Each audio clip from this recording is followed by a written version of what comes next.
I had no idea how talented and smart and gifted and creative he was and is. We know his music, we know the power of his music, but all the other things that he was into and that he did and how he expressed himself, he was just the embodiment of art itself.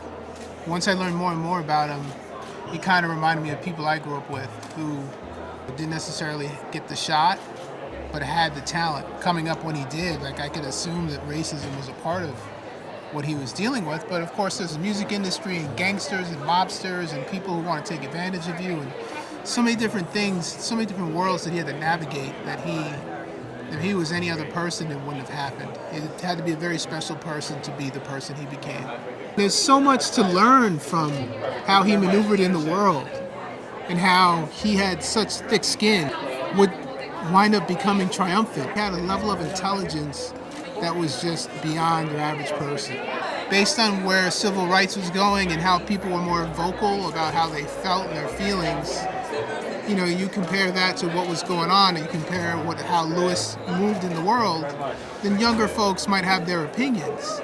But if he didn't do what he did, he wouldn't have survived. He wouldn't have had the opportunity to be who he became. The team is just phenomenal. I mean, literally, it takes a village, and we had a very strong village, but also I believe that Louis Armstrong had a very strong presence on the film. International, that's a big word, and it's Canada, which I like Canadian folks, and the excitement for film and filmmaking is here. Well, he used to be called Satchel Mouth. That was his nickname, Satchel Mouth. And he had taken his first trip over to Europe, and this guy from a jazz magazine walked up to him and said, "Hey, Satchmo." And he's like, "Who's Satchmo?" And he goes, "Ah, that's me." So he decided he really liked Satchmo. He loved that nickname. Loved it because he was very patriotic. And he said it's important to go back home and be with your people. So he really wanted to come back home as much as he had so much adulation abroad, even in Scandinavia, everywhere, Russia, Africa, everywhere. And he wanted to be home. What a Wonderful World is everybody's favorite song. I love it when it comes on the radio. It was written for him. Oh, I think everyone will love Louis.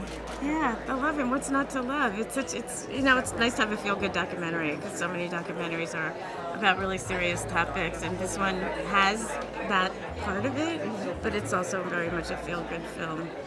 I think what's amazing about Louis Armstrong's story is that he's one of those figures where you know his music, you probably know his voice, you might know his face, but you know very little about him, which is I think how we all entered this project. And as we started to get into the archive, we realized, not surprisingly, there's such a fascinating story to be told. We very quickly leaned into all of his own archive and all of his own audio that he recorded over many, many years, where essentially he told his own story. Power in his voice, power in his performance, power in his image. I think virtuosity, he's a genius, full stop, in terms of what he's been able to do musically and how he's informed every artist you see on a stage today can somehow draw a direct line back to what Louis did. What I love about Toronto specifically is that it's just real people who like to go see movies. The fact that it happens downtown in the city, as much as industry is here and much celebrity and Hollywood is here, it really is a festival for the people.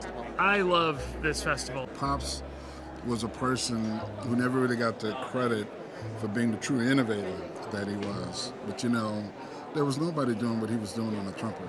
Nobody. Even to this day. What I did was I took some of the things from Black and Blue, the song itself, and some other things, harmonic progressions, and tried to use those as the emotional backdrop to some of these scenes as like a continuation from when you're hearing the composition in the documentary. People thought of him a certain way, but he was very conscious about all the social issues that were plaguing our country, very conscious about his history and what his place in history. That's the reason why we have all of these vocal recordings. One of the most powerful figures in the world of jazz. My favorite song of his is West End Blues.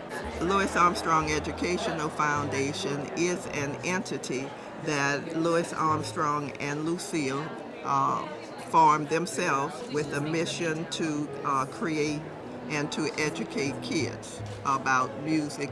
Of course, he was a master musician, but he was a real humanitarian, and there is every man in Louis Armstrong. I wonder at what point did he know what he was contributing to the world, and he obviously did because he saved everything.